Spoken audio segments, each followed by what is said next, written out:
يوم الثلاثاء 8 من شهر جويلية 2025 الموافق 13 من شهر محرم 1447 للهجرة، وبقاعة المناقشات وبعد المداولات العلنية لموضوع المرسوم باتجاهات الطلاب نحو مساهمة وسائط الاتصال الحديثة في التأهيل الوظيفي للشباب الجامعي الجزائري، والتي أعدها المترشح سعيد منصور بإشراف الأستاذين الأستاذ فاتح جبلي والأستاذة هبني فتاحة، وبمناقشة الأعضاء وحيد رواد رئيسا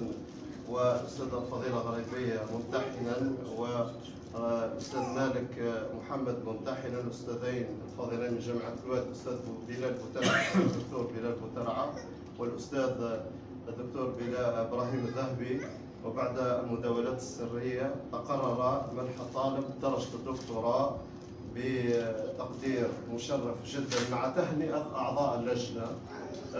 فنبارك له هذا العمل.